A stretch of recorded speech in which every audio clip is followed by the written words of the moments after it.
अगले महत्वपूर्ण चरण की ओर अग्रसर होते हैं। मैं मिस प्रीति तरुण जी का हार्दिक स्वागत करूंगी अगले चरण के लिए। धन्यवाद।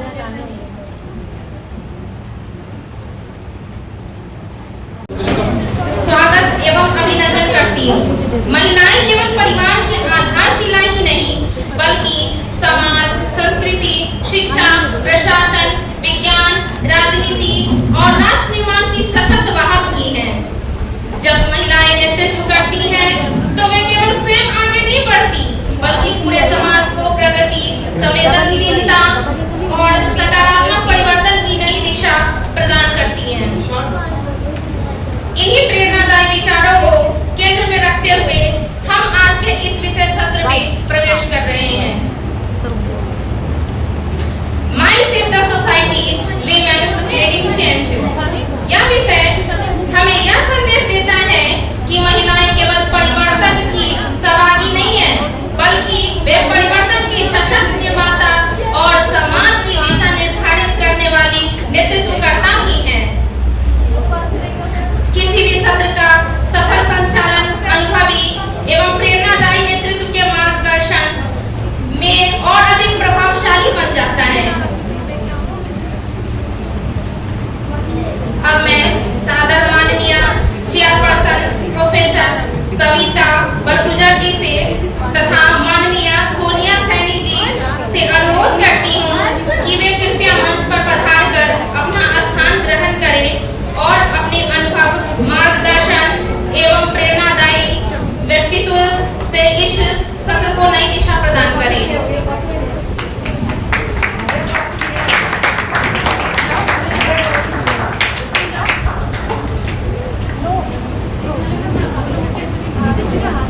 हमें पूर्ण विश्वास है कि आपकी उपस्थिति एवं मार्गदर्शन से यह सत्र और अधिक सार्थक, विचारों उत्तेजक एवं ज्ञानवर्धक बनेगा तथा प्रतिभागियों को अपने विचार प्रभावी ढंग से प्रस्तुत करने की प्रेरणा प्राप्त होगी। प्रोफेसर सविता बरगुजर जी एवं सोनिया सैनी जी की कृपया मंच की शोभा बढ़ाने के लिए अपना स्थान ग्रहण करने का कष्ट करें। अब मैं अत्यंत हर्ष एवं सम्मान के साथ आज के इस सत्र की माननीय चेयरपर्सन प्रोफेसर डॉक्टर सविता बरगुजर जी का संक्षिप्त परिचय आप सभी के समक्ष प्रस्तुत करना चाहूंगी।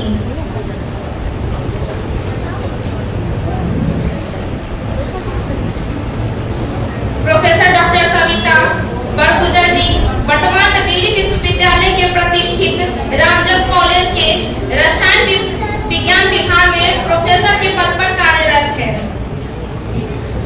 आपने अपनी डॉक्टरेट की उपाधि दिल्ली विश्वविद्यालय से प्राप्त की है। शिक्षा एवं शोध के क्षेत्र में आपका योगदान अत्यंत उल्लेखनीय रहा है तथा आपको स्नातक स्तर के विद्यार्थियों को शिक्षण का दो दशकों से अधिक का समृद्ध अनुभव प्राप्त है।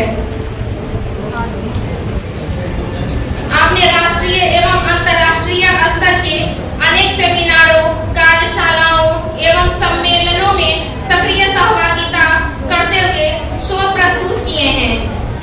आपके अनेक शोध पत्र प्रतिष्ठित शोध पत्रिकाओं में प्रकाशित हो चुके हैं तथा आपके पुस्तक लेखन के क्षेत्र में भी महत्वपूर्ण योगदान दिया है। आपकी शोध अभिरुचि जैविक रूप से सक्रिय यौगिकों के संश्लेषण एवं उनके गुणधर्मों के अध्ययन से संबंधित रही है। शिक्षण एवं शोध के साथ साथ प्रोफेसर बरगुजर जी नवाचार आधारित शिक्षण पद्धतियों को बढ़ावा देने में भी विशेष रुचि रखती हैं। विद्यार्थियों के लिए शिक्षण अधिगम प्रक्रियाओं अधिक प्रभावी एवं संवादात्मक बनाने हेतु आपने अनेक शैक्षणिक गतिविधियों, सेमिनारों, कार्यशालाओं, सम्मेलनों का सफलतापूर्वक आयोजन किया है। आपकी शैक्षणिक उत्कृष्टता को देखते हुए आपको यूनिवर्सिटी ऑफ साउथ पैसिफिक सुवा फिजी शैक्षणिक यात्रा हेतु प्रतिष्ठा टीचर फेलोशिप से भी सम्मानित किया जा चुका है।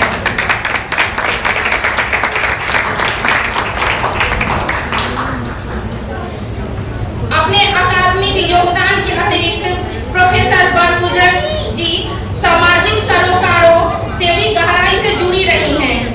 आपने महिला सशक्तिकरण, लैंगिक संवेदनशीलता, सामाजिक समानता एवं सामाजिक न्याय जैसे महत्वपूर्ण विषयों पर अनेक व्याख्यान देकर समाज में जागरूकता फैलाने का सराहनीय कार्य किया है। प्रोफेसर डॉक्टर सविता बरगुजर जी अपने क्षेत्र की एक प्रतिष्ठित शिक्षाविद, शोधकर्ता एवं प्रेरणादायी व्यक्तित्व हैं। आपका अनुभव, नेतृत्व क्षमता, सामाजिक प्रतिबद्धता तथा शिक्षा के प्रति समर्पण असंख्य विद्यार्थियों एवं शिक्षकों के लिए प्रेरणा का स्रोत है। हमें पूर्ण विश्वास है कि आपके मार्गदर्शन एवं सानिध्य में यह सत्र सभी प्रतिभागियों एवं उपस्थित साथियों के लिए ज्ञानवर्धक, प्रेरणादायी एवं अत्यंत सार्थक सिद्ध होगा। माई फाउंडेशन परिवार की ओर से आपका हार्दिक स्वागत एवं अभिनंदन।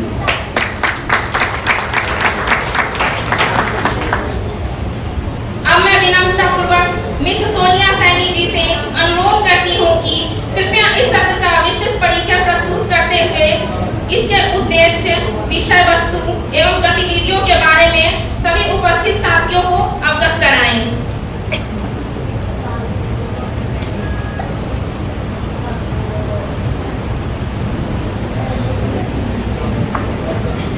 Thank you miss Preeti ji. सम्माननीय चेयरपर्सन महोदय, आदरणीय निर्णायकगण, मंच संचालित अतिथिगण एवं उपस्थित सभी साथियों को मेरा सादर नमस्कार। आज के इस विशेष डिबेट सेक्शन में आप सभी का स्वागत है। यह सत्र 19 वर्ष से अधिक आयु के प्रतिभागियों के लिए आयोजित किया गया है, जिसका उद्देश्य है विचारों के आदान प्रदान, विश्लेषणात्मक सोच तथा प्रभावशाली अभिव्यक्ति को एक सार्थक मंच प्रदान करना है। आज की प्रतिभागियों को ऐसे विषय प्रदान किए गए हैं जो समकालीन समाज, महिलाओं की भूमिका, सामाजिक उत्तरदायित्व एवं जन जागरूकता से जुड़े महत्वपूर्ण पहलुओं को स्पर्श करते हैं। प्रत्येक प्रतिभागी ने अपने चयनित विषय का अध्ययन एवं तैयारी की है। विशेष रूप से सभी प्रतिभागियों को अपने विषय के दोनों पक्षों, समर्थन एवं विरोध की तैयारी करने हेतु निर्देश किया गया था, जिससे वे सभी भी परिस्थिति में अपने विचारों को तार्किक रूप से प्रस्तुत कर सके। सत्र के दौरान माननीय चेयरपर्सन महोदय द्वारा यह निर्धारित किया जाएगा कि प्रतिभागी अपने विषय के समर्थन में बोलेगी अथवा विरोध में। प्रत्येक प्रतिभागी को अपनी प्रस्तुति के लिए अधिकतम 3 मिनट का समय प्रदान किया जाएगा। सभी प्रतिभागियों से अनुरोध है कि वे निर्धारित समय सीमा का पालन करें तथा अपने विचारों को स्पष्ट, संतुलित एवं सुव्यवस्थित रूप से प्रस्तुत करें। प्रतिभागियों से अपेक्षा की जाती है कि वे अपने तर्कों को तथ्यों, उदाहरणों एवं तार्किक विश्लेषण के आधार पर प्रस्तुत करें। विचारों में भिन्नता लोकतांत्रिक संवाद का एक स्वाभाविक अंग है, इसलिए सभी प्रतिभागी एवं श्रोता स्वस्थ एवं सम्मानजनक वातावरण बनाए रखने में सहयोग प्रदान करें। हमें आशा है कि आज का यह संवाद न केवल प्रतिभागियों की प्रतिभा को प्रदर्शित करेगा, बल्कि उपस्थित सभी साथियों को विभिन्न दृष्टिकोणों पर विचार करने का अवसर भी प्रदान करेगा। इसी विश्वास के साथ मैं इस डिबेट सेक्शन को औपचारिक शुरुआत की ओर घोषणा करती हूँ। सभी प्रतिभागियों को मेरी ओर से हार्दिक शुभकामनाएं। धन्यवाद। जय भाई, जय साथी।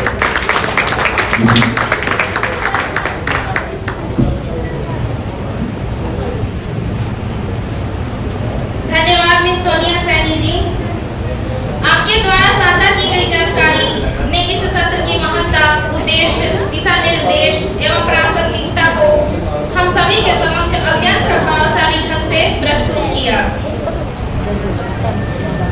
अब हम इस सत्र की मुख्य प्रस्तुतियों की औपचारिक शुरुआत करने जा रहे हैं। आज इस मंच पर उपस्थित सभी प्रतिभागी महिलाएं महिलाएं अपने विचारों, अनुभवों एवं दृष्टिकोणों के माध्यम से यह प्रदर्शित करेगी कि महिलाएं समाज में परिवर्तन की सशक्त वाहक एवं नेतृत्वकर्ता कैसे बन सकती हैं। सभी प्रतिभागियों से अनुरोध है कि वे निर्धारित समय सीमा का पालन करते हुए आत्मविश्वास, गरिमा एवं तार्किक अभिव्यक्ति के साथ अपने विचार प्रस्तुत करें। सबसे पहले मैं आज के इस सत्र की प्रथम 2 प्रतिभागियों से अनुरोध करती हूँ कि कृपया मंच पर पधार कर अपने निर्धारित स्थान ग्रहण करें। कुमारी नीतू और डॉक्टर बीनू राज जी।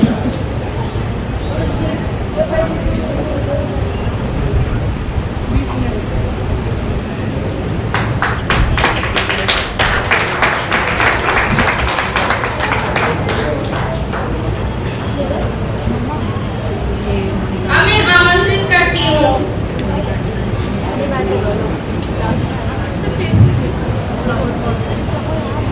मिस कुमारी नीतू जी को जो अपने चयनित विषय working women face greater social challenge में बोलेंगी, पक्ष में बोलेंगी।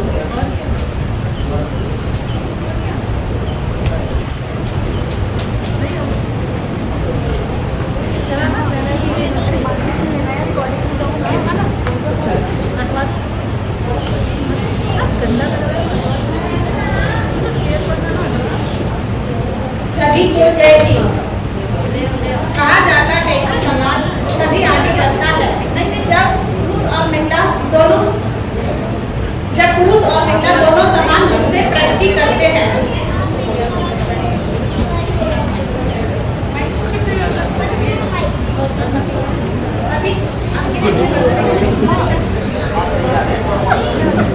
सभी को जय हिंद। कहा जाता है कि समाज तभी आगे बढ़ता है जब महिला और पुरुष दोनों एक समान रूप से प्रगति करते हैं। इसी विचार का समर्थन करते हुए मैं अपने विषय कामकाजी महिलाओं को पुरुषों की अपेक्षा अधिक सामाजिक चुनौतियों का सामना करना पड़ता है विषय के पक्ष में अपना तर्क प्रस्तुत करने जा रही हूँ। सबसे पहले कामकाजी महिलाओं को घर और नौकरी दोनों के बीच संतुलन बना के चलना पड़ता है। ठीक है? नहीं। सबसे पहले कामकाजी महिलाओं को घर और नौकरी दोनों के बीच सामाजिक संतुलन बना के चलना पड़ता है।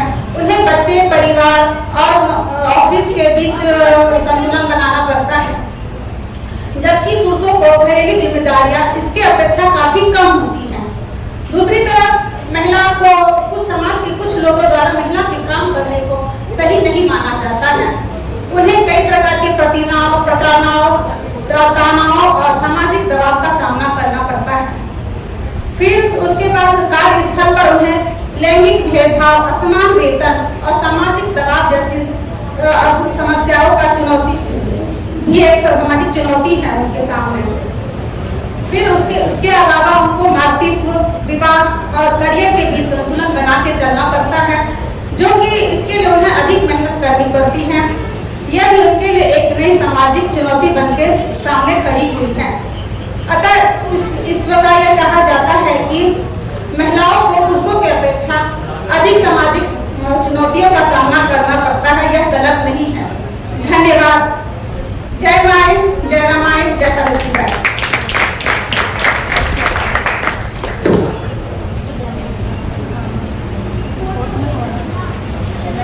धन्यवाद नीतू जी।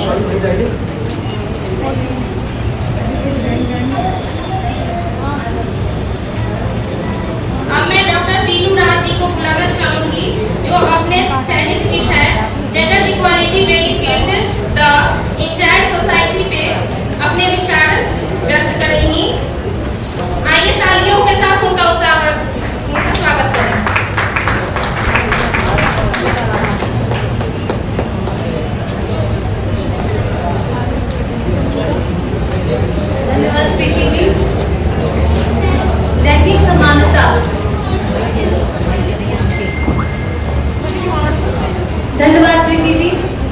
लैंगिक समानता एक सशक्त समाज की आज एक नींव बन चुका है। लैंगिक समानता पे मेरा विषय ये है, आप कल्पना कर सकते हैं, आप ऐसे समाज की कल्पना कर सकते हैं जिसमें आपको लगे कि हाँ, आधी आपकी जो आबादी है उस समाज की, उसको वो सारी चीजें नहीं मिल पा रही है जो उसको मिलनी चाहिए। ऐसे समाज की कल्पना आप कर सकते हैं? निश्चित तौर पे आप नहीं कर सकते ऐसे समाज की कल्पना। तो मेरा आज का विषय इसी टॉपिक पे है कि लैंगिक समानता, जिसका आधार ये रहेगा कि जिसमें हमें समाज में अपनी पहचान बनाना, यानी कि समानता महिला और पुरुष दोनों के लिए एक समान अवसर प्राप्त होना। लैंगिक समानता में आप ये दृष्टिकोण आपका रख सकते हैं, जैसे आप बाबा साहब की अगर हम धारणा पे जाएं तो बाबा साहब का मानना ये था कि अगर एक समाज की जो महिला होती है, अगर वो शिक्षित होगी तो वो अपने पूरे के पूरे समाज को मतलब शिक्षित करेगी। अगर महिला शिक्षित होगी तो वो पूरे समाज को और आगे आने वाले और अपनी पीढ़ी दर पीढ़ी सबको शिक्षित होने के लिए प्रेरित करेगी। लेकिन एक पुरुष शिक्षित होता है तो वो अपने परिवार तक सीमित होता है, लेकिन अगर महिला शिक्षित होती है तो वो आगे की आने वाली पीढ़ियों को भी शिक्षित कर सकती है। इसी तौर पे मैंने अपने लास्ट सेमेस्टर में मेरा विषय था कि जेंडर इक्वालिटी विद एनवायरनमेंट। तो हमारा विषय में हम ये देख रहे थे कि जो जेंडर इक्वालिटी, उसमें महिलाओं का क्या योगदान रहा पर्यावरण को बचाने के लिए। खासतौर पे जब हम किचन में काम कर रहे होते हैं तो हमारा मेन फोकस होता है कि हमारा जो किचन का वेस्ट निकल रहा है हमारे किचन से, उसको हम यूटिलाइज कर सकें। ठीक है, उसको यूटिलाइज करके हम किसी न किसी चीज में कन्वर्ट करें जो बचा हुआ वेस्ट है। और अगर महिला अगर शिक्षित होती है तो वो अपने परिवार में वो इस तरीके से उसको चलाना चाहेगी। पुरुष का काम है कि वो कमा के आए, उन्होंने अपनी मतलब जो फीमेल पर्सन है उसको ये जिम्मेदारी दी कि आगे की जिम्मेदारी आप अपने घर को किस तरीके से चला रहे हैं और वो अपने बच्चों को किस तरीके से क्या एनवायरनमेंट दे रही है, किस तरीके का बैकग्राउंड दे रही है। वो सारी चीजों पे एक महिला अगर शिक्षित होती है उन चीजों पे ज्यादा ध्यान दे पाती है। उसी तरीके से वो अगर किचन का वेस्ट है उसको यूटिलाइज करके उसको खाद पौधों में डालती है, पानी की बचत करती है, बिजली की बचत करती है, जिससे हमारा जो समाज है वो आगे बढ़ पा रहा है अगर शिक्षित है। और अगर इक्वालिटी की बात करें अगर हम, तो जेंडर इक्वालिटी में अगर हम भेदभाव करेंगे कि नहीं महिला ये काम नहीं कर सकती है, उसको वो परिवार में रहेगी, या बेटी हमारी बाहर पढ़ने नहीं जाएगी, वो हमारे घर में रह के ही पढ़ेगी, और अगर बेटा है तो उसको बाहर भी पढ़ने भेज रहे हैं। तो वो सारी चीजें अगर यही चीजें हमें वर्क प्लेस पे देखने को मिले, अगर हम बाहर जा रहे हैं पढ़ाने या कोई काम करने जा रहे हैं, अपने बाहर निकल के कुछ काम करने जा रहे हैं, तो हमें ये हम फेस कर रहे हैं कि भाई महिला है तो उसको हम बाहर के लिए सैम्पलिंग के लिए नहीं भेजेंगे। जैसे मैं पर्यावरण से हूँ तो मैं ये अक्सर देखती हूँ कि वो उनका मानना ये रहता है कि अगर फीमेल पर्सन है तो उसको हम सैंपल कलेक्ट करने के लिए पूरे डिस्ट्रिक्ट्स में, अधिकतर जो बाहर हम स्टेट्स में जाते हैं सैंपल कलेक्ट करते हैं, रिसर्च की फील्ड में इन्वॉल्व होते हैं, तो वो कहते हैं कि नहीं महिलाएं नहीं जाएंगी, वो परेशान होगी। तो लेकिन अब वो समय चेंज हो रहा है, अब दिन प्रतिदिन हमें भी पूरी की पूरी चांस मिल रहे हैं, हम जा रहे हैं, हम ज्यादा बेहतर उनसे करके दे रहे हैं, हम उनसे ज्यादा बेहतर रिजल्ट दे रहे हैं, हम उनसे ज्यादा अच्छा कर रहे हैं। मेरा मतलब ये नहीं है, अगर हम इक्वालिटी की बात करें तो महिला पुरुष दोनों के लिए इक्वल होना चाहिए। हम जैसा भेदभाव महिलाएं अगर भेदभाव उनके साथ हो रहा है तो पुरुषों के साथ कहीं ना कहीं उनको भी ये चीजें फेस करनी पड़ती है, वो भी फेस कर रहे हैं। तो भेदभाव किसी भी तरीके का हो, चाहे महिला हो चाहे पुरुष हो, हमारे संविधान में भी बहुत सारे ऐसे रूल फंडामेंटल राइट्स है हमारे, जिसमें इक्वालिटी के लिए बताया गया है। बहुत सारी ऐसी चीजें हैं जो हम आगे अपने चीजों में उनको ऐड ऑन करके हम बहुत बदलाव इस समय देख रहे हैं समाज में अपने। तो ये हम अपने स्तर पे नहीं, हमें अपने बेस स्तर पे हमें सब कुछ करना पड़ेगा, बेसिक स्तर पे जाके हमें सारी चीजें करनी पड़ेगी। वो मूलभूत तौर पे हमें उन सब चीजों को इम्प्लीमेंट करना पड़ेगा, अपने जीवन में इम्प्लीमेंट करना पड़ेगा। हमें इक्वल अपॉर्चुनिटी मिलनी चाहिए, हमें इक्वल राइट्स होने चाहिए। हम अपने घर से शुरू करें, उन चीजों को मिटाने की कोशिश करें कि हम अपने बच्चों को वो जो शिक्षा हम देना चाहते हैं समाज को, पहले हम अपने बच्चों को दें, वही शिक्षा आगे जाके हमारे समाज में आगे बढ़ती जाए, जिससे हम आगे लोगों को प्रेरित करें और इस चीज को जो गलत माइंडसेट होता जा रहा है कि नहीं फीमेल नहीं कर सकती, उसको मिटा सके उन चीजों को। बाबा साहब का भी यही मानना था कि फीमेल को सारी अपॉर्चुनिटी मिलनी चाहिए। वर्क प्लेस में जैसे हमने देखा कि फीमेल्स को पहले क्या था कि जॉब की अपॉर्चुनिटी नहीं थी,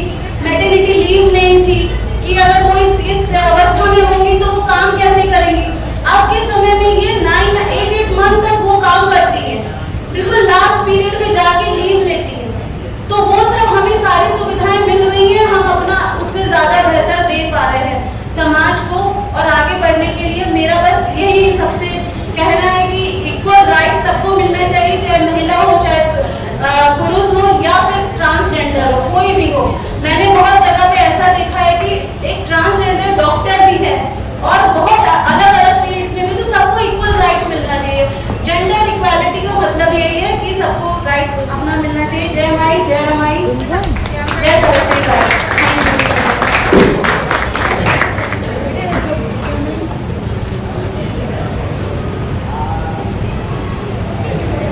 धन्यवाद मैम। आपने अपने विचार अत्यंत प्रभावशाली एवं आत्मविश्वासपूर्ण ढंग से प्रस्तुत किए। आपकी प्रस्तुति में विषय की गहराई, तार्किकता एवं नेतृत्व दृष्टिकोण स्पष्ट रूप से दिखाई दिया। अब मैं आपसे अनुरोध करती हूँ कि कृपया ऑडियंस में अपना स्थान ग्रहण करें। सत्र की निरंतरता बनाए रखने के लिए मैं अगली प्रतिभागी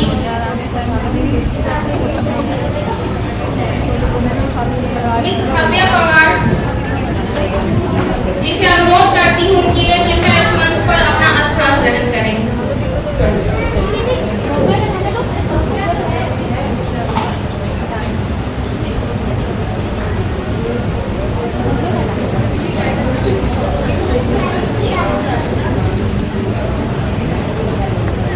अब मैं अगली प्रतिभागी मिस भव्या पवार जी से अनुरोध करती हूँ कि वो अपने चयनित विषय awareness more important then law of women empowerment के पक्ष में अपने विचार प्रस्तुत करें।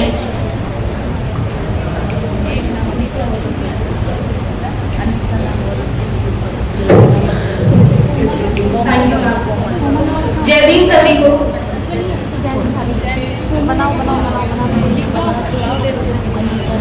समाज ने महिलाओं को कागजों पर हक दे दिए, मगर उन्होंने ये नहीं सिखाया कि महिलाओं को अपने लिए कैसे खड़े होना है, अपनी आवाज कैसे उठानी है, खुद पे कैसे भरोसा करना है। इसलिए जो समाज ने हमें कागजों पर हक दिए हैं वो केवल शाही बन के रह गए हैं। आज मैं एक डिबेट करना चाहती हूँ। फॉर अगेंस्ट मेरे साथ है नहीं तो मैं फॉर में बोलूँगी, ताकि अगेंस्ट आपके अंदर से कोई अगर आए तो मैं एग्री करती हूँ कि अगर आप में से कोई अगेंस्ट बोलना चाहे तो मैं उसके फॉर में बोल सकती हूँ। अलाउड है। Thank you so much. तो मेरा टॉपिक है awareness is more important then law in women empowerment. ऐसा क्यों? क्योंकि क्या हमारे पास लॉज नहीं है? हमारे पास बहुत लॉज है इन वुमेन एम्पावरमेंट के लिए। Dowry prohibition act 1961, protection against domestic violence 2005, posh act जहाँ पे वर्क प्लेस हैरेसमेंट से महिलाओं को बचाया जाता है, और बहुत सारे एंटी रेप लॉज। मगर एक सवाल फिर भी रह जाता है, और वो सवाल ये है कि इतने लॉज होने के बाद भी महिलाएं क्यों इंडिया में सेफ नहीं है? इस सवाल की गंभीरता समझने के लिए मैं आपके सामने एक डेटा बताना चाहूँगी। नेशनल क्राइम्स रिकॉर्ड ब्यूरो के 2022 के रिकॉर्ड के मुताबिक हर साल महिलाओं के अगेंस्ट 5 लाख से भी ज़्यादा क्राइम्स रजिस्टर हुए हैं। इसका मतलब है कि हर घंटे 51 क्राइम्स होते हैं महिलाओं के अगेंस्ट। आज हमने यहाँ पे लगभग 6-7 घंटे डिबेट की है, तो इमेजिन कीजिए इन 6-7 घंटों में कितने क्राइम्स अगेंस्ट वुमेन हो चुके हैं। इतनी गंभीरता है हमारे इस देश में। मैं एक और सर्वे रखना चाहती हूँ जिसमें ये है कि मैरिड महिलाएं जिन्होंने डोमेस्टिक वायलेंस फेस किया है, उनमें से केवल 30% महिलाएं ऐसी हैं जो इसे रिपोर्ट करती हैं। क्यों? क्या लॉज नहीं है? क्या उनको इन लॉज के बारे में पता नहीं है, या फिर वो डरती है? डरती किस चीज़ से? क्या वो फैमिली शेम से डरती है कि अगर शादी के बाद महिलाएं वापस चली जाएंगी तो बोझ बन के रह जाएंगी? या वो सोशल जजमेंट से डरती है कि वो समाज के 4 लोग क्या कहेंगे? या फिर वो विक्टिम ब्लेमिंग से डरती है कि आखिर में अगर वो रिपोर्ट करने जाएगी भी तो लोग उसी को दोषी साबित करेंगे और उसी पे ब्लेम डाल देंगे। इन सब की वजह से ही शायद महिलाएं आवाज़ नहीं उठा पाती। एक बहुत ही पॉपुलर केस है जो भी बहुत ही इंटरनेट पे आउटरीच क्रिएट किया हुआ है, तुषार शर्मा का केस, आपने मेंशन भी किया था वो। Thank you so much for that. वहाँ पे एजुकेटेड फैमिली थी। ऐसा तो है नहीं कि अवेयरनेस नहीं है, लोगों को लॉज के बारे में पता नहीं है। ठीक है, मान लिया कि रूरल एरियाज में अगर हम ऐसे केसेस सुनते हैं तो एक्सपेक्टेड बारे में पता नहीं है, वहाँ पे अवेयरनेस नहीं है। लेकिन एक एजुकेटेड फैमिली से बहुत ही कम एक्सपेक्टेड है। तो यहाँ पे क्या लैक कर रहा है? क्या उनको लॉस के बारे में नहीं था? ऐसा तो बिल्कुल नहीं हो सकता, क्योंकि उनकी जो मदर इन लॉ थी वो रिटायर्ड जज थी, तो उनको तो लॉस के बारे में बहुत अच्छे से पता होगा, मगर शायद अवेयरनेस नहीं थी। उनका माइंडसेट चेंज करना वहाँ पे थोड़ा ज़रूरी हो गया। एक और केस मैं बताना चाहूँगी, क्योंकि ऐसा क्यों है कि 19 साल की लड़की एक इंडिया में ट्रेन में ट्रैवल नहीं कर सकती। जी हाँ, मैं उस केस की बात कर रही हूँ जहाँ पे एक 19 साल की लड़की अपने होम टाउन से दिल्ली में आ रही थी और रास्ते में 3 लोगों ने उसका अपहरण किया और उसके साथ 4 दिन तक गैंग रेप किया और उसको एक दिन ऐसे ही लावारिस छोड़ दिया रेलवे स्टेशन पे। उसके बाद जैसे तैसे वो दिल्ली आई और वो 19 साल की लड़की मेरे साथ कॉलेज आती है। तो जब क्राइम इतना पास में होता है तो मुझे एक चीज़ सोचने में मजबूर कर देता है कि लॉ तो था, एंटी रेप लॉज तो बहुत सारे हैं, वो रिपोर्ट कर भी देगी तो उस अक्यूज्ड को सजा मिल जाएगी या फिर नहीं भी मिलेगी, जो भी है, पर उस पर कार्रवाई ज़रूर होगी, इतना मुझे भरोसा है लॉ पे, और उस विक्टिम को जस्टिस मिल जाएगा होपफुली। मगर मैं ये सोचती हूँ कि अगर शायद अवेयरनेस होती, अगर माइंडसेट होता, तो वो क्राइम होने से पहले ही रुक जा सकता था। वो माइंडसेट शायद उस क्राइम तक पहुँचने ही नहीं देता। तो आखिर में प्रॉब्लम माइंडसेट की ही है, लॉज की नहीं है, बिकॉज लॉज तो बनाए हैं, सही बनाए हैं, इम्प्लीमेंटेशन में बल्कि हो सकता है। हम बस ये कर सकते हैं कि अगर हम अपनी बेटियों को सेल्फ डिफेंस की क्लासेस में भेज रहे हैं, उनको बोल रहे हैं कि 7 बजे से पहले घर आना, अंधेरे से होने से पहले घर आना, तो मैं चाहती हूँ कि वो अपने बेटों को भी सिखाए कंसेंट के बारे में, उनको फेमिनिज्म के बारे में सिखाए। एक क्वेश्चन है आप सबसे, आप में से कौन अपने आप को फेमिनिस्ट मानता है? अपना हाथ खड़ा कीजिए। फेमिनिज्म मतलब नारीवाद, कौन अपने आप को फेमिनिस्ट मानता है?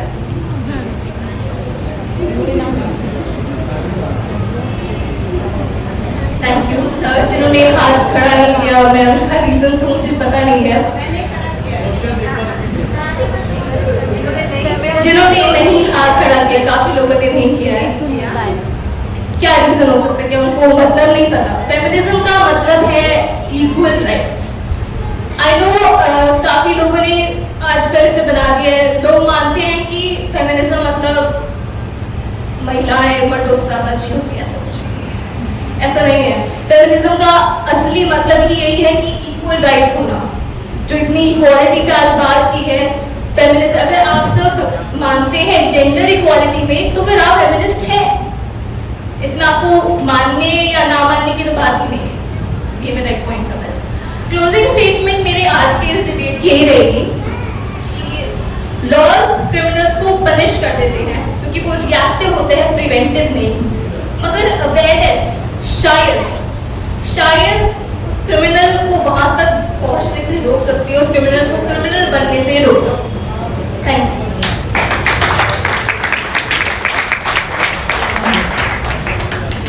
एक पॉइंट है जो मैंने नोटिस किया था, वो मैं रखना चाहती हूँ, क्या मैं रख सकती हूँ? ठीक है। तो जब मैंने रजिस्ट्रेशन फॉर्म फिल किया था, तब मैंने टॉपिक्स वगैरह देखे थे एंड उसमें कैटेगरीज वाइज डिवाइड किए थे सबको।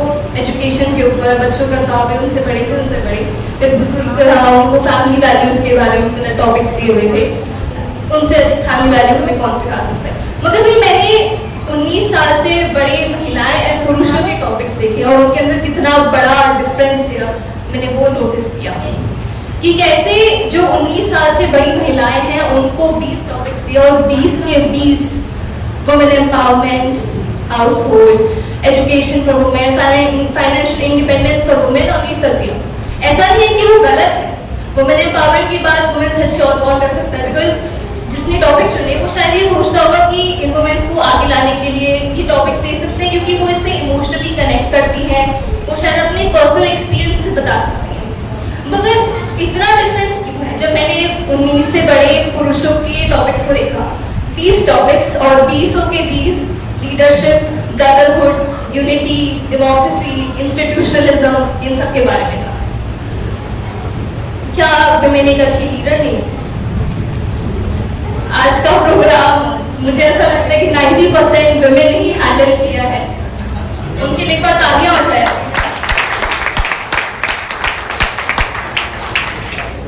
कन्वीनर, चेयरपर्सन, जजेस, बैक एंड पे एंकर्स, सब वुमेन थे।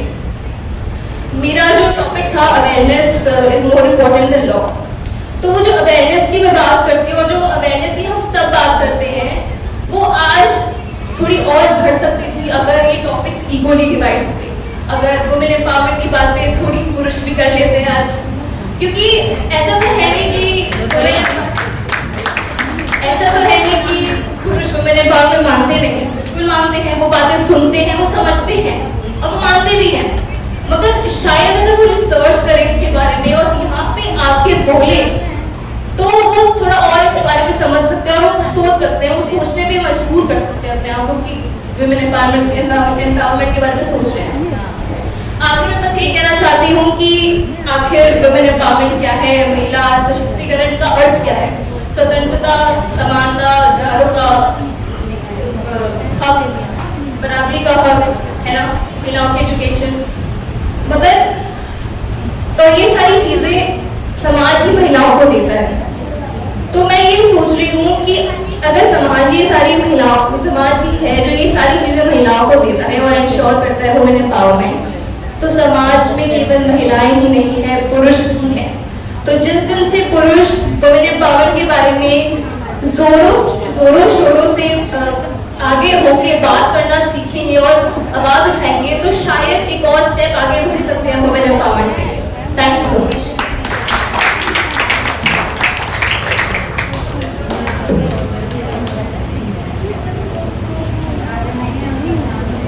धन्यवाद मिस भव्या जी, आपकी तार्किक अभिव्यक्ति सराहनीय रही।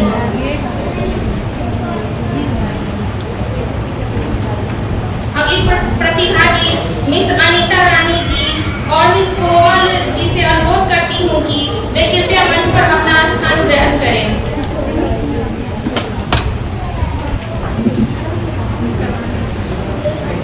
अब मैं अगली प्रतिभागी मिस अनीता रानी जी से अनुरोध करती हूँ कि वो अपने चयनित विषय के पक्ष में या विपक्ष में जो भी उनके विचार हो वो अपना प्रस्तुत करें।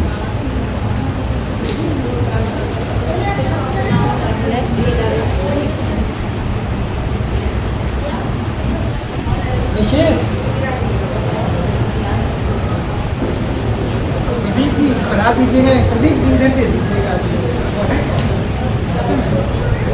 जय माई, जय सावित्री बाई। आज मैं आपके सामने एक महत्वपूर्ण विषय पर अपने विचार प्रस्तुत करने जा रही हूँ। महिला नेतृत्व के बिना सामाजिक परिवर्तन असंभव है। किसी भी समाज की प्रगति तभी संभव है जब महिलाओं और पुरुषों को समान अवसर मिले।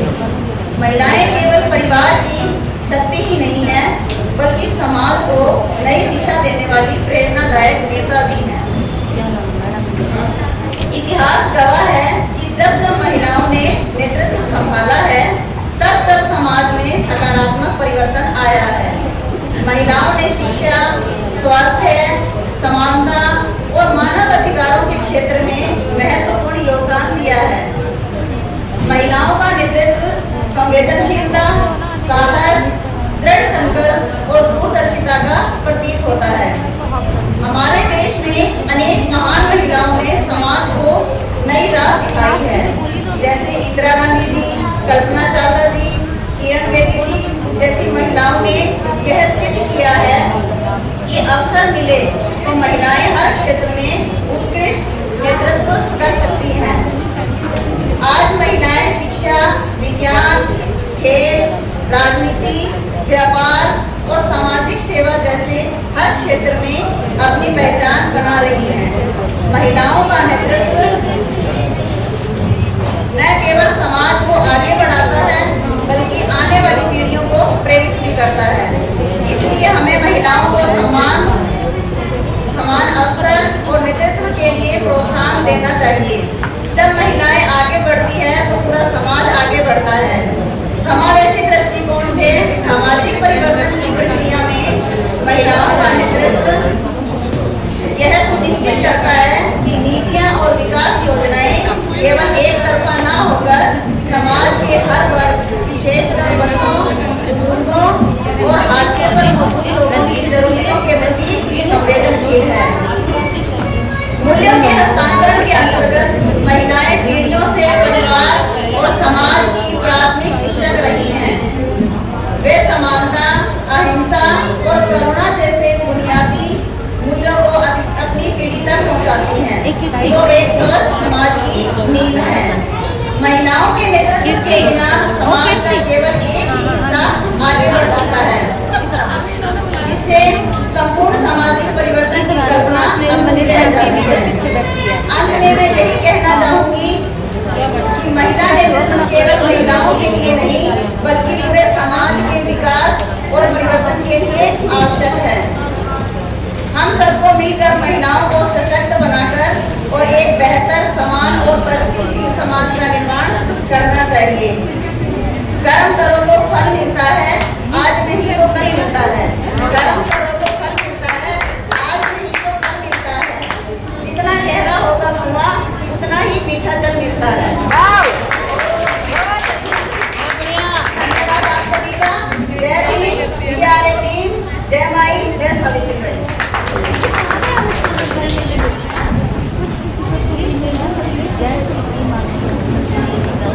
धन्यवाद मैम।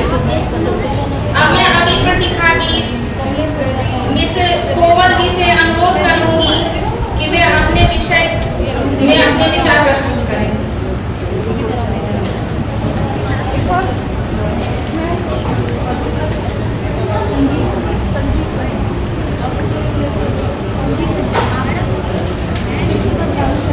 जय भीम, जय माई, जय सावित्री बाई। जैसा कि आप सभी को पता है कि आज हम वुमेन एम्पावरमेंट पे बहुत बातें कर रहे हैं, तो उससे रिलेटेड ही मेरा टॉपिक है that women empowerment begins at home. तो आदरणीय निर्णायक मंडल एवं मेरे प्रिय साथियों, आज सुबह सुबह ही मुझे बोला गया है कि आपको बोलना है, तो मैं बोल रही हूँ, तो अच्छा नहीं होगा तो थोड़ा माफ करना। और अभी थोड़ा मैं देख के भी बोल सकती हूँ, तो उसके लिए पहले से अपॉलॉजी। तो मैं शुरू करती हूँ कि मैं आज यहाँ उस समाज से सवाल पूछने आई हूँ कि जब हम महिला सशक्तिकरण की बात करते हैं तो हम हर साल ऑर्गेनाइज कर देते हैं प्रोग्राम, बैनर लगा देते हैं, पोस्टर लगा देते हैं, लेकिन अगर हमारी महिलाएं सच में सशक्तिकरण के प्रति अगर बढ़ रही होंगी, उनको वो मौके दिए जाएंगे, तो हमें ये सब करने की जरूरत ही नहीं पड़ेगी। क्योंकि हम मैन एम्पावरमेंट की तो कभी बात ही नहीं करते हैं, क्योंकि मैन ऑलरेडी ओवर एम्पावर्ड है, मुझे तो लगता है। क्योंकि उनको हमेशा मतलब बहुत टाइम से पीढ़ियों से सिखाया गया है कि आपके पास बहुत चीजें हैं जिसके लिए आप बहुत स्ट्रेंथ है आपके अंदर इतनी कि वुमेन में नहीं है, आपको उसको दबा के रखना है। क्यों रखना है भाई आपके अंदर? ऐसा क्या? I don't think so. हम उनसे बिल्कुल भी कम है। सिर्फ बायोलॉजिकली डिफरेंस हो सकते हैं, बट बाकी आई डोंट थिंक सो कि मेंटली और बाकी किसी भी चीज में आप कम्पीट करा दो तो वहीं पे भी कुछ पीछे रहेंगे हम।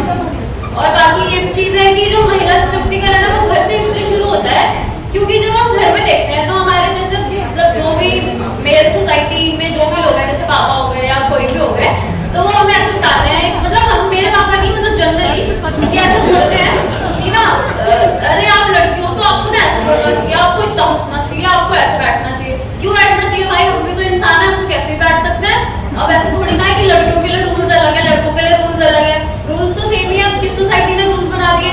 अब किसी चीज ने गलत लिख दिया तो हमको जरूरी थोड़ी है वही फॉलो करते रहना लाइफ टाइम। जो चीज गलत लगेगी हमको उसको टाइम के साथ रोकना चाहिए ना।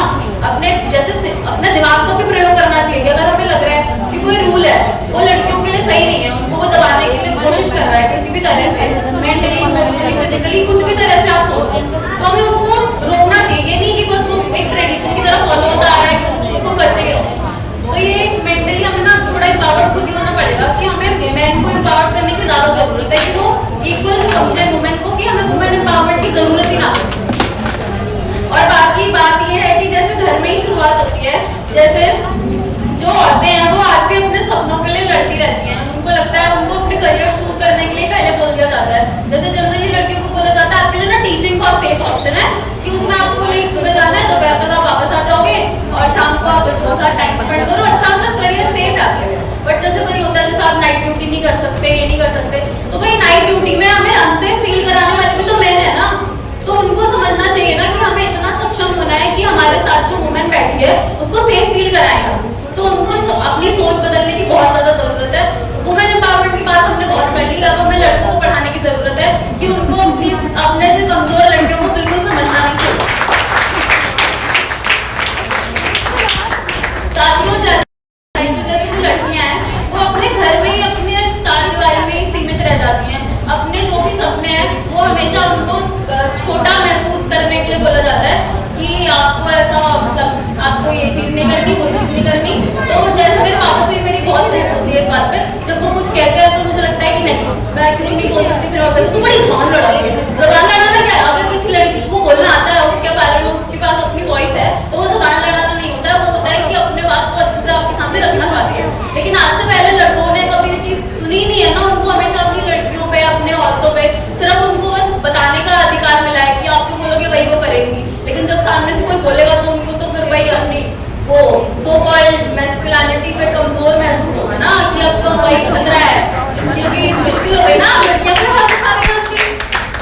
तो जब एक लड़की पैदा होती है तो हम उसी पर ऊपर इतनी रिस्ट्रिक्शंस लगा देते हैं। फिर जब वो बड़ी होती है तो हम उससे पूछते हैं बेटा आपकी सेल्फ कॉन्फिडेंस नहीं है।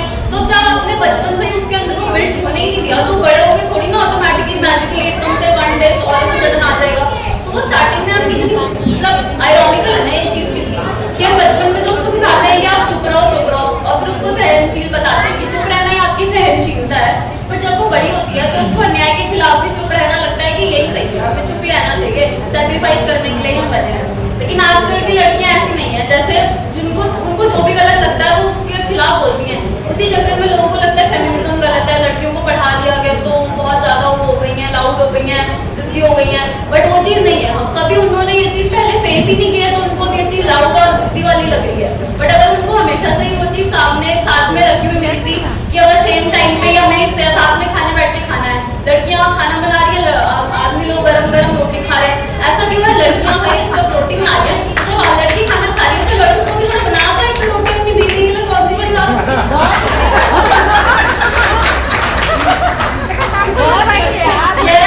अपराधों की जड़ यहाँ से शुरू होती है कि हमारी मानसिकता में है, जहाँ हम बेटों को बताते हैं कि बेटा आप स्वतंत्र हो, और लड़कियों को हम निर्देश देते हैं कि इतने बजे से पहले घर आ जाना चाहिए, आपको शाम के बाद घर में नहीं, मतलब घर से बाहर नहीं रहना। रूल्स एंड रेगुलेशंस तो उसको आजीवन, मतलब पूरे उसके आजीवन काल में उसको रूल से ही जकड़ के रखा जाता है। जब तक हम घर में ही नहीं सिखाएंगे, उनको समझौता करना सिखा दिया जाता है कि आपको थोड़ा बहुत एडजस्ट कर लेना चाहिए क्योंकि आप लड़की हो। अब उसके लिए वो माइंडसेट पहले ही आप बिल्ड कर दोगे तो वो कैसे ही अपनी आवाज को उठाना सीखेगी। उसको तो यही लगेगा ना कि ये गलत है, कि अगर मैं कुछ भी अपने बेनिफिट के लिए बोलूंगी तो उसको फील होगा खुद से गिल्ट कि मैं क्यों बोल रही हूँ, क्योंकि हमने गलत चीजों को नॉर्मलाइज कर दिया जो हमें नॉर्मलाइज नहीं करना चाहिए। और ये बहुत ज्यादा शॉकिंग है मेरे लिए कि जब लोग बोलते हैं कि महिलाएं तो बराबर हैं, और अगर बराबर है तो फिर अभी वो इतने चैलेंजेस क्यों फेस कर रही है। इतना हमें यहाँ पे जैसे प्रदीप और अंकल ने बोला यहाँ पे वुमेन क्यों है? वुमेन इसलिए क्योंकि उनको हमेशा से कभी आगे आने का मौका ही नहीं मिला है, हमेशा से मैन ने ही लीड रोल पे फोकस किया है। तो अगर वहाँ पे वुमेन्स की जरूरत इसलिए पड़ रही है क्योंकि हमने इतने साल से वो चैलेंजेस फेस किए हैं, जिसकी वजह से अब हमें लग रहा है कि अब यहाँ पे मैन की जरूरत नहीं है, सफिशिएंट है, हमें जरूरत नहीं है। अब ये ऐसा भी नहीं है कि मैन को मैं इंफीरियर बता रही हूँ, इंफीरियर नहीं बता रही हूँ, मैं सुपीरियर, मैं इंफीरियर सुपीरियर मैंने अपनी जगह और क्या है, मैं बात समझ रही हूँ, मैं बस बता रही हूँ कि आपने पूछा तो मैंने बताया। और जैसे वुमेन एम्पावरमेंट की जो बात है तो मुझे लगता है कि जो महिला है ना वो खुद ही एक शक्ति है, उसको हमें सशक्त करने की जरूरत नहीं है। बस जो हमने उसकी शक्ति के बीच में जो दीवारें और इतने सारे जो रिस्ट्रिक्शंस वाले जो मतलब सोशल स्टिग्मा बनाए हुए ना, उनको तोड़ के हमें उस शक्ति को रियल में एम्पावर्ड करने की जरूरत है कि वो उसकी विद इन ही है, बस उसको रियलाइज करने की जरूरत है। बाकी जैसे वुमेन एम्पावरमेंट का मतलब है कि वो जो बहुत सारी रूढ़िवादी सोच है, जो भी मेंटालिटी है, अभी जरूरी नहीं है कि वो किसी पर्टिकुलर रिलीजन के लोगों में ही हो, बड़े नीचे लोगों में भी बहुत छोटी सोच होती है। लाइक उनको लगता है कि ना मतलब कि बहुत ज्यादा हर चीज में उनको लगता है कि बहुत छोटे से छोटे एग्जाम्पल में दे सकती हूँ, जैसे कोई भी चीज हो, जैसे जॉब वाले फील्ड में हो गया कि भाई बाहर पोस्टिंग मिल गई तो जैसे लड़की की शादी हो गई तो बाद में उससे एक्सपेक्ट ही किया जाएगा कि वही अपनी जॉब छोड़े और जो लड़की है वो मतलब घर में एडजस्ट कर ले। लेकिन लड़के से कभी एक्सपेक्ट नहीं करेंगे कि वो कभी अपनी बीवी वाली पोस्टिंग वाली जगह पे रह ले। ऐसा क्यों? हमें तो ये इक्वालिटी है तो हमें माइंडसेट में ही लानी पड़ेगी ना। अब हम पहले ही गलत चीजों को एक्सपेक्ट करना ही बंद कर देना चाहिए कि वुमेन ऐसा ही करेगी। वो क्यों करेगी? हमारी एक्सपेक्टेशन इतनी ज्यादा हाई क्यों है कि हमेशा हम ही सैक्रिफाइस करें? मैन को भी कभी कभी सैक्रिफाइस कर लेना चाहिए।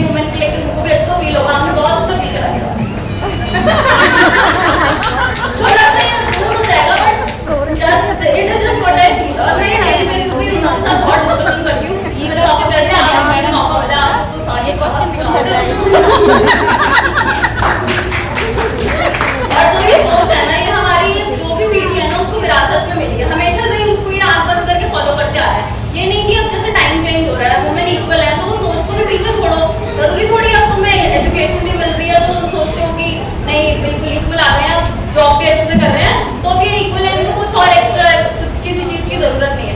जरूरत नहीं होती तो मैं बार बार ये बोलूँगी वुमेन एम्पावरमेंट वाला टॉपिक तो मुझे आगे बोलना ही नहीं पड़ता। और बाकी ये है कि हाँ,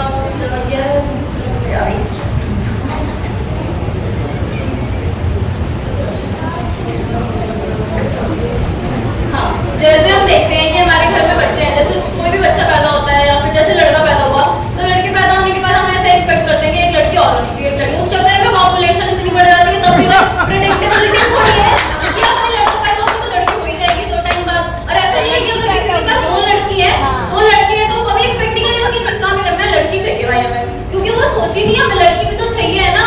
वो हमारी जनरेशन आगे कैसे बढ़ेंगी? मैं नहीं आज बहुत ज्यादा हो जाएंगे पॉपुलेशन में, तो थोड़ी सोच तो बढ़ाओ यार। कैसे बोलना क्योंकि जब बच्चा घर में ही देखता है कि उसकी पापा उसकी मम्मी को रिस्पेक्ट नहीं करते, उसके इक्वल नहीं ट्रीट करते, तो जो लड़का है वो भी इसको नॉर्मलाइज कर देता है कि यही सही है। उसको जब तक खुद से वो उतना पढ़ेगा नहीं, उसको ये चीज डेवलप नहीं होगी, तो थोड़ा बहुत बुक्स पढ़ेगा, थोड़ा देखेगा अपने कॉलेज वगैरह में जाके कि नहीं लड़कियां भी इंपॉर्टेंट है, इक्वल है, तब तक अगर वो खुद से सीखने की क्षमता नहीं रखेगा तो वो अपने इन्वायरमेंट में देख के ना यही नॉर्मलाइज कर देता है कि वुमेन को ज्यादा मतलब इंफीरियर ही है और मुझे उनको ज्यादा अपने इक्वल रखने की जरूरत है क्या, क्योंकि वो सोच ही उसकी ऐसी बनी हुई है। और ये बहुत, मैं अभी भी बता रही हूँ 99% लोग तो हम सोचते हैं कि हम मन से एम्पावर्ड है, बट बहुत लोगों की सोच अभी भी बहुत वो है, तो जरूरत है नीड्स टू बी इम्प्रूव्ड।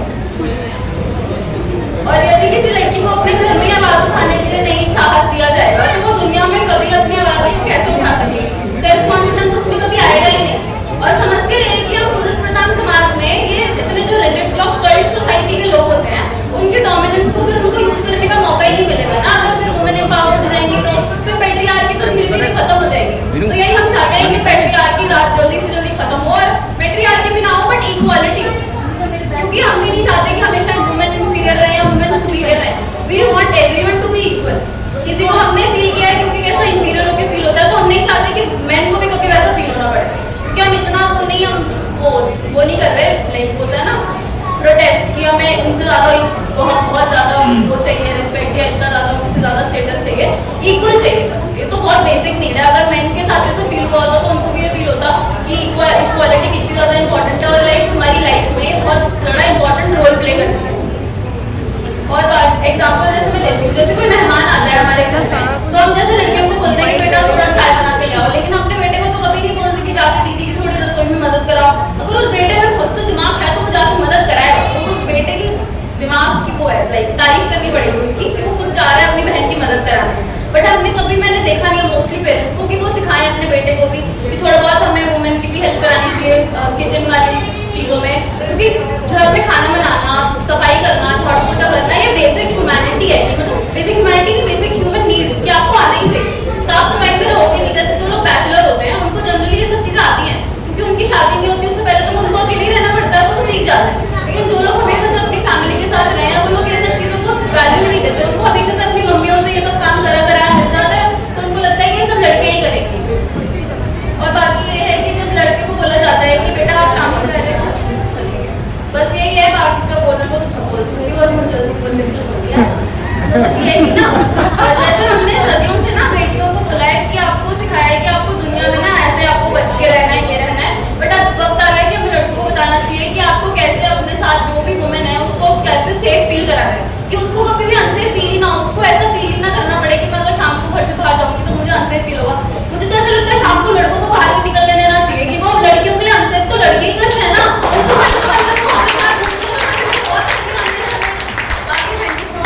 बहुत रूड हो गया होगा तो उसके लिए क्षमा, but just what I but थोड़ा मजाक वाले में ले लो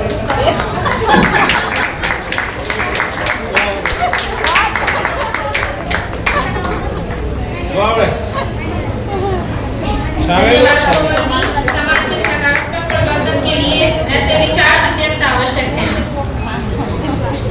अब मैं आदरणीय अध्यक्षा प्रोफेसर डॉक्टर सविता बरगुजर जी से विनम्र अनुरोध करती हूँ कि वे अपने बहुमूल्य विचार साझा करें तथा अपने धन्यवाद मिस प्रीति। और अपने उद्बोधन से पहले मैं आप लोगों के साथ आज ये बात साझा करना चाहूंगी कि अगर माता सावित्री बाई फुले कहीं ना कहीं अगर हैं कोई, हालांकि हम इन बातों को नहीं मानते, बट 1848 में पुणे में जो पहला स्कूल खोला गया तो उन्होंने एक विजन रखा था, और आज अगर वो कहीं ना कहीं वो विजन के फॉर्म में या उस विजन को जो वो सोच रही होगी कि क्या वो पूरा हुआ या नहीं हुआ, तो हम आप मिलके कह सकते हैं कि हाँ, वो विजन जल्दी ही पूरा होगा। उनका विजन था महिलाओं को सशक्त करना, महिलाओं को शिक्षा प्रदान करना, और कोमल के विचार और साथ ही बाकी मेरे साथियों के विचार से हम कह सकते हैं कि माता सावित्री बाई ने जो विजन देखा है वो जल्दी ही पूरा होगा। साथियों, आज का जो थीम है जो मुझे बोलने के लिए कहा गया है वो माई शेप द सोसाइटी। पर्सनली अगर मैं अपनी बात करूं तो मुझे लगता है कि किसी भी सोसाइटी को शेप देने के लिए सिर्फ माँ की नहीं, पिता की, परिवार के हर सदस्य की, सबकी जिम्मेदारी बराबर होती है। पर क्योंकि आज हमें ये विषय दिया गया है और हम खुद एक माँ की भूमिका में समाज में है, तो हमारी क्या भूमिका है और किस तरीके से हम समाज को एक दिशा दे सकते हैं, मैं थोड़े से अपने विचार उस पर आपके समक्ष रखना चाहूंगी।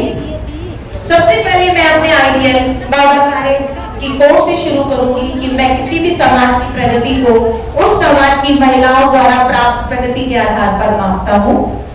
महिला केवल परिवार का हिस्सा नहीं है, बल्कि वह समाज निर्माण की सबसे महत्वपूर्ण शक्ति है। एक माँ आने वाली पीढ़ियों के विचार, संस्कार और व्यक्तित्व का निर्माण करती है। किस तरीके से करती है, आज मैंने अपनी प्रेजेंटेशन में उसी को कवर करने की कोशिश की है। Next slide. समाज की जो शुरुआत होती है वो व्यक्ति से होती है। व्यक्ति परिवार का हिस्सा होता है और परिवार की नींव, किसी भी घर की नींव अगर मजबूत होगी तो वो घर सदियों तक चलता है। उसी हिसाब से अगर महिला, परिवार की महिला सशक्त होगी तो उस परिवार को कोई नहीं रोक सकता मजबूत बनने से, उस परिवार को कोई तोड़ नहीं सकता। इसीलिए यदि महिला बदलती है तो परिवार बदलता है, परिवार बदलता है, समाज बदलता है और समाज से ही राष्ट्र बनता है। तो किसी भी मजबूत राष्ट्र की जो मजबूत नींव है वो महिला है। माँ का प्रभाव पीढ़ियों तक देखा जाता है। अक्सर देखा गया कि मेरी जो दादी थी वो बहुत ही मजबूत थी, इसीलिए आज तक हमारे परिवार में ये चीज टिकी हुई है। अक्सर मैंने जब हम बात करते हैं तो यही सुनने में आता है कि किसी भी पीढ़ी में अगर एक महिला स्ट्रॉन्ग होती है तो आगे आने वाली कई जनरेशंस मजबूती से खड़ी रहती है। Next please. कोडिंग डिकोडिंग की मैं बात करूंगी, टेक्नोलॉजी का जमाना है। जब हम बात करते हैं बच्चे के प्रारंभिक शिक्षा की, तो बच्चा सबसे ज्यादा जो कांटेक्ट में रहता है वो माँ के कांटेक्ट में रहता है। और चाहे वो होम मेकर है, चाहे वो वर्किंग है, बाबा साहेब वर्किंग के लिए भी ऐसा प्रोविजन करके चले गए हिंदू कोड बिल के थ्रू मैटरनिटी लीव का जो ऑप्शंस है उसके थ्रू बहुत सारे और ऑप्शंस है। स्टडी लीव भी मिलती है हमारे पास, सबैटिकल लीव्स है, बहुत सारे लीव्स के ऑप्शंस हैं। अगर सारी लीव्स को देखा जाए तो 2 या 3 साल तक महिला अपने बच्चे के साथ रह सकती है, और यही वो टाइम होता है जब बच्चे और माँ का बॉन्ड होता है, उसकी शिक्षा, उसकी जो प्रारंभिक परवरिश है उसकी नींव रखी जा रही होती है। तो उसमें जो बच्चा सीख रहा है वो देखकर, सुनकर और अनुभव करके सीखता है, और माँ उसके अंदर सकारात्मक सोच, आत्मविश्वास, निर्णय लेने की क्षमता, समाज के प्रति जागरूकता और ये सारे के सारे गुण विकसित करती है। सिर्फ 2 या 3 साल की बात नहीं है। बच्चा जब सीख जाता है कि हाँ, जब प्रारंभिक शिक्षा उसकी हो गई तो आगे उसके अंदर वो डेवलपमेंट होती है, क्योंकि आपने चेन रिएक्शन तो शुरू कर दी है। उसके बाद आप टाइम टू टाइम अगर उसके अंदर, क्योंकि अभी हम सुबह जो पहली कैटेगरी की सीड की बात हम कर रहे थे, और बार-बार हमारे जो स्पीकर्स उन्होंने कहा कि बीज है, हमारे जो समाज के जो छोटे बच्चे वो बीज के बराबर है। बिल्कुल सहमत हूँ कि एक बार बीज आपने जो बो दिया तो उसको सिर्फ सींचना बाकी रहता है, पेड़ बनने से कोई नहीं रोक सकता। एक जागरूक माँ, एक जागरूक माँ एक जागरूक नागरिक तैयार करती है। कैसे? बच्चे माँ बच्चे के साथ सबसे अधिक समय बिताती है।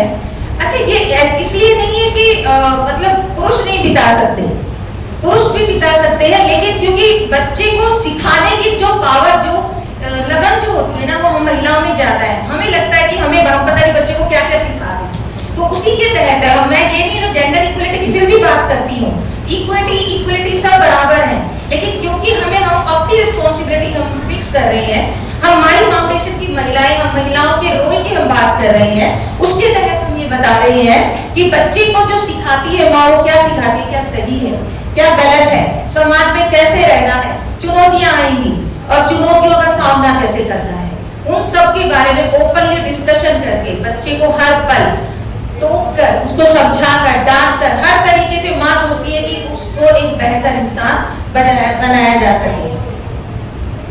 एक शिक्षित महिला, अच्छा अब मेन है कि हम महिलाओं की क्या जिम्मेदारी है, हम कैसे खुद, क्योंकि हम कभी तो सिखाएंगे जब हम खुद सीखे हुए होंगे, उसके लिए हमारे लिए सबसे ज्यादा जरूरी है education. Education the most powerful tool for change. एक शिक्षित महिला अपने अधिकार जानती है, सही निर्णय ले सकती है, बच्चों को बेहतर शिक्षा दे सकती है, परिवार को सशक्त बना सकती है, सकारात्मक बदलाव ला सकती है। शिक्षित महिला मतलब शिक्षित परिवार, शिक्षित समाज। इसका कहने का मतलब ये है कि पहले हम तो जान लेंगे क्या सही है क्या गलत, तभी तो हम बच्चे को बता पाएंगे कि नहीं बेटा ये सही है या नहीं बेटी ये सही है या ये गलत है। तो सबसे पहले हमें एजुकेशन लेना बहुत जरूरी है। वो इसीलिए मैंने बिल्कुल शुरू में कहा कि माता सावित्री बाई हमारे लिए दरवाजे खोल के गई हैं। हम हमेशा उनके शुक्रगुजार रहेंगे कि वो एक नींव रख के चली गई, वो हमारे लिए वो दरवाजे खोल गई और हम उन जो पे बैक टू सोसाइटी करके हम उन दरवाजों को और मजबूत करते रहेंगे। Next please. अब मेन जो चीज है जो हम महिलाओं को समझना है वो है आत्मविश्वास नहीं, वैज्ञानिक सोच। अब हम सुबह से बात कर रहे हैं साइंटिफिक टेम्परामेंट। साइंटिफिक टेम्परामेंट का मतलब क्या है? साइंटिफिक टेम्परामेंट का मतलब है question of what, why, how. जितने भी क्वेश्चंस अगर बच्चे के दिमाग में आते हैं, एक बच्चा होगा आपने उसे बताया वो पलट के एज इट इज मान लेता है, उसके अंदर साइंटिफिक टेम्परामेंट या डेवलपमेंट आप कर ही नहीं पाएंगे। अगर कुछ भी उसको बताया जा रहा है, अगर वो क्यों कहता है, कैसे कहता है, कब कहता है, इसका मतलब उसके अंदर साइंटिफिक सोच है। बच्चे के अंदर हमें प्रश्न पूछने की क्वालिटी डेवलप करनी है, तर्क करना। कई बार तर्क जो है वो हमें परेशान भी करता है। मैं जब अपने बच्चे को डांटती हूँ तो पलट के कहता है क्यों मम्मी, तो अच्छा नहीं लगता। मुझे लगता है कि वो जैसे अब उल्टा, हमारी अपनी लोकल लैंग्वेज में कहते हैं कि उल्टा नहीं बोलना है, लेकिन हमें ये समझना होगा कि वो जो पूछ रहा है क्या वो जेन्युइन है। हम उसको ये अपनी ईगो पे क्यों लेके आते हैं कि भैया क्यों ये ऐसे हमसे सवाल ही क्यों कर रहा है। बच्चे सवाल करेंगे और हमें उन सवालों के जवाब भी देने हैं। हमें अपने आप को इतना मजबूत करना है कि हम बच्चों के सवालों के जवाब दे सके, प्रमाण खोज सके। जैसे अगर कोई भी चीज, मॉर्निंग में बड़ी अच्छी बात चल रही थी, डिस्कशन चल रहा था, फेस्टिवल्स की बात चल रही थी कि मनाना चाहिए नहीं मनाना चाहिए, बच्चों पर छोड़ दो, बच्चों को बता दो बेटा ये है। जैसे उसने बड़े अच्छा बताया कि स्टोरी है, मैं माइथोलॉजी का वो खुद ही बता रही है, हमारी बच्ची की स्टोरी है। अब स्टोरी सच है गलत है उसको बोलो बेटा पता करके आओ। आपको लगता है कि ऐसा होगा? क्या ऐसा सच में हो सकता है कि किसी को आग में बिठाया जाए और वो जले ना? क्या ऐसा है? आपको लगता है कि ऐसा हो गया होगा? तो बच्चों के अंदर उसको क्वेश्चन दे दो, उसको बोलो कि हम इसके सवाल के आंसर तुम दो मुझे। जबरदस्ती हमें अपनी चीजें, हमें ये भी नहीं कहना है कि नहीं बेटा ये नहीं होता। आप उससे पूछो कि क्या ऐसा हो सकता है, या अगर नहीं होता है तो इसके प्रमाण लेके आए, अगर होता है तो उसके प्रमाण लेके आए। और प्रमाण भी ऐसे कैसे स्टोरी बेस्ड नहीं होने चाहिए, साइंटिफिक होने चाहिए, जिससे कि हम उसके अंदर साइंटिफिक टेम्परामेंट ले सके। और अगर यही सब चीजें होंगी तो बच्चा, क्योंकि उसके पास सवालों के जवाब होंगे, तो वो सही निर्णय भी ले पाएगा।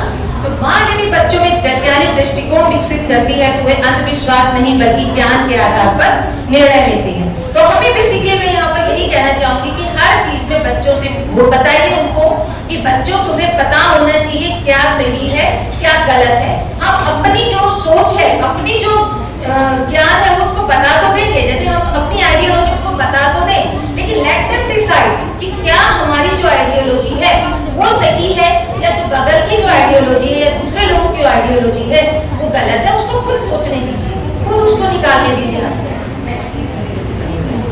अब एक जो आजकल का मेन जो इशू है सोशल मीडिया, क्योंकि टेक्नोलॉजी है, हम खुद भी टेक्नोलॉजी के साथ ज्यादा हम लोग उसके बारे में जानते नहीं है।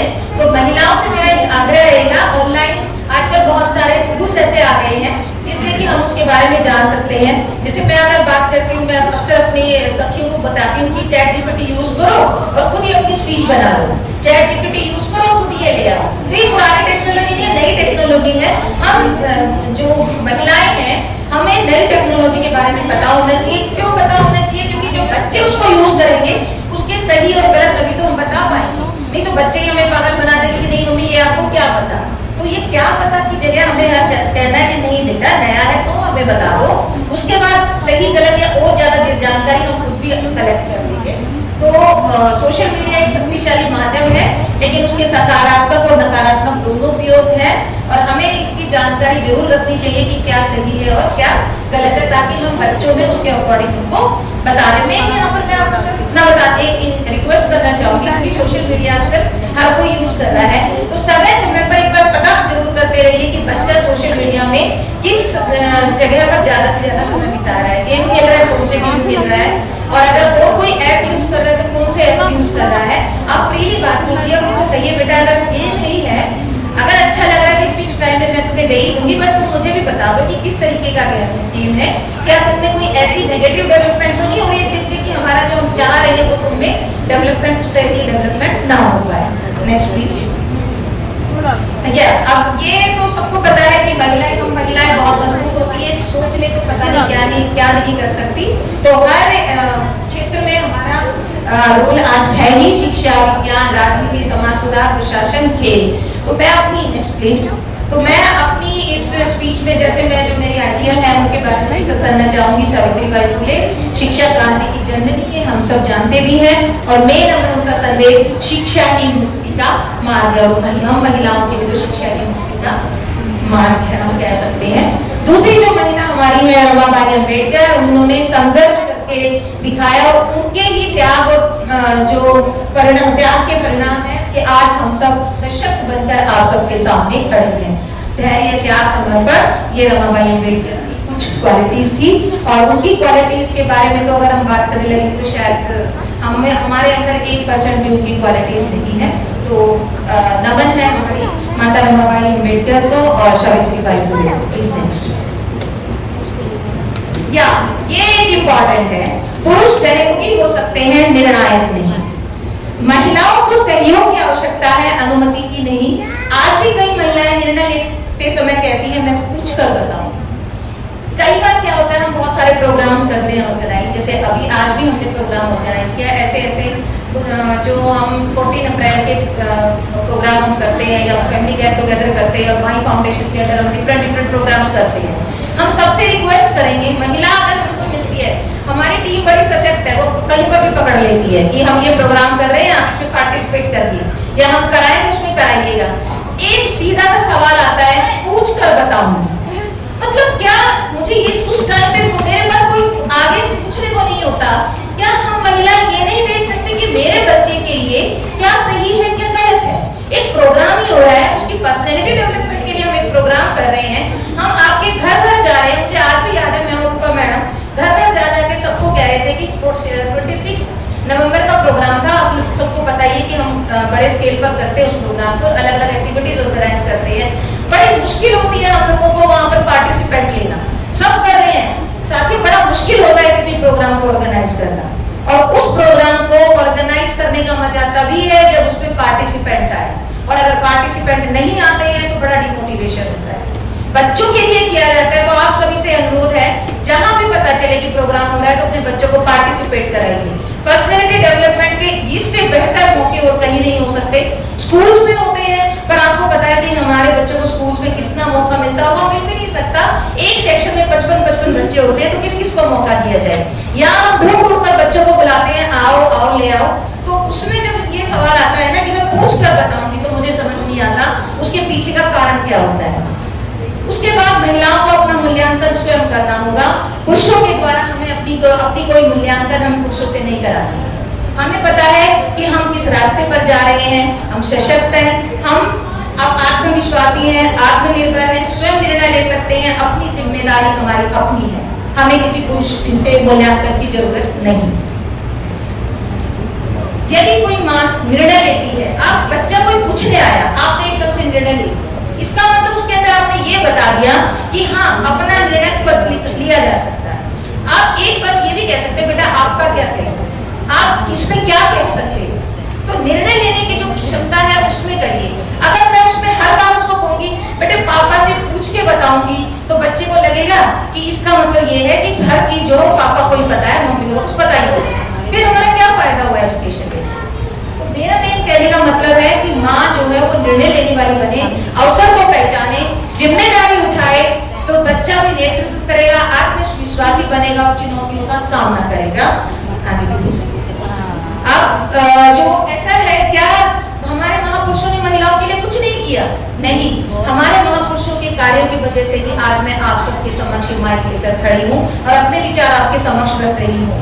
Jyotiba Phule, doctor B R. अम्बेडकर, छत्रपति साहू जी महाराज, इन सब महापुरुषों ने महिलाओं को निर्भर नहीं सक्षम बनाने का कार्य किया है। और इतने साल पहले जब हमारे महापुरुष हमें सक्षम बनाने के लिए प्रेरित करके चले गए, तो और आज भी हम जूझ रहे हैं, आज भी हमें इक्वलिटी की बात करनी पड़ रही है, आज भी हमें एम्पावरमेंट की बात करनी पड़ रही है। इसका मतलब अभी हमारा जो मिशन है वो पूरा नहीं हुआ।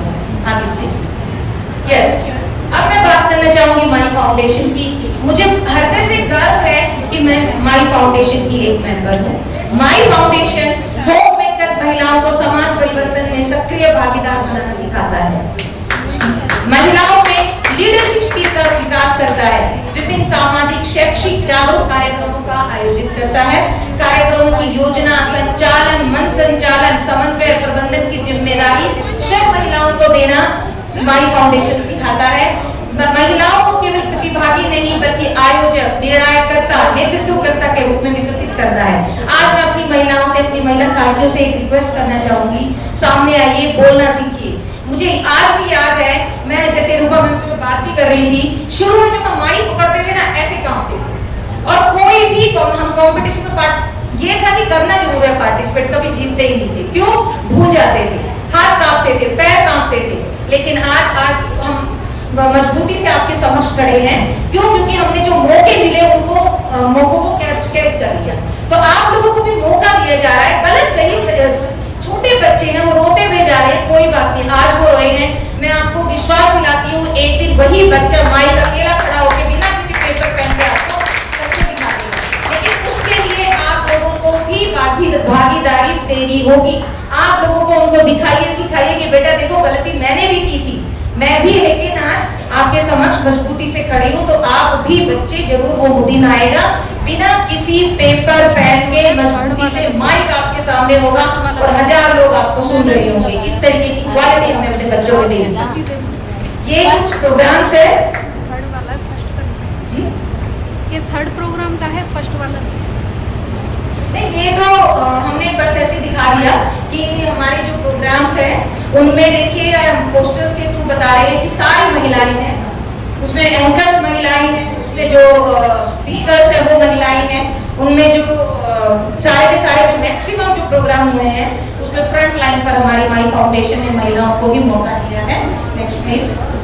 ये देखिए हमारे जो नेक्स्ट थी, ये मैं बेसिकली इन महिलाओं की बात करूंगी, जैसे सोनाली कानेकर और रूपा गौतम मैडम, ये तो कहीं ना कहीं वर्किंग है, लेकिन साथ में जो 4 महिलाएं दिखाई दे रही है, पहली बार स्पीकर बन के आई थी और क्या शानदार उन्होंने स्पीच दी थी। तो माइक जब सामने आता है, हाथ में आता है ना, तो विचार अपने आप आने लग जाते हैं। तो इसमें मैं माई फाउंडेशन का फिर से धन्यवाद, माई फाउंडेशन का धन्यवाद करना चाहूंगी। साथ ही सिर्फ प्रोग्राम ऑर्गेनाइज नहीं करना, आप इस पोस्टर को ध्यान से देखिए, इसमें बताने वाली भी महिला है, सुनने वाली भी महिला है। ये पोस्टर, ये वाला फोटो मुझे बड़ा ही प्रेरित करता है कि महिलाएं जो हैं वो शिक्षा में अपना जो विचार, वो जो क्या बोलते हैं उसको, काउंसलिंग कर भी रही है और उस काउंसलिंग को लेने के लिए जो तत्पर है वो भी महिला है। तो माई फाउंडेशन इस तरीके के प्रोग्राम भी कराता रहा है। Next please. ये 27 मई 2025 26 अलीपुर रोड का रोड की फोटो है, आपको सबको याद होगी। हमारा माई फाउंडेशन की स्थापना हुई थी और सब एक कॉल पर, सभी भीषण गर्मी थी, 27 मई जो आज का दिन है, आज तो फिर भी एसी में बैठे हैं। कभी 26 अलीपुर रोड जो नहीं गए हैं वो जाके देखिएगा, अंदर हॉल में तो एसी है लेकिन बाहर जो है वो उष्मा से भरा हुआ वातावरण ऐसा था, लेकिन उसके बावजूद भी एक कॉल पर, ये सिर्फ महिलाएं और बच्चे हैं, सामने जो है पुरुष साथी भी थे। तो इस तरीके का जज्बा हमारे माई फाउंडेशन टीम में है। आप एक कॉल कीजिए, वो हमेशा समाज में पे बैक टू सोसाइटी जो बाबा साहेब का मिशन है उसके लिए तत्पर है। इसी के साथ ही मैं माई फाउंडेशन का विश्वास जो है वो मैं आपके सामने रखना चाहूंगी। जब एक गृहिणी नेतृत्व करना सीखती है तो केवल उसका परिवार नहीं बल्कि पूरा समाज सकारात्मक परिवर्तन की दिशा में आगे बढ़ता है। माई फाउंडेशन का उद्देश्य है शिक्षित बच्चे, जागरूक परिवार, नेतृत्वकारी महिलाएं और उस सबसे मिलकर बनेगा हमारा सशक्त समाज। धन्यवाद।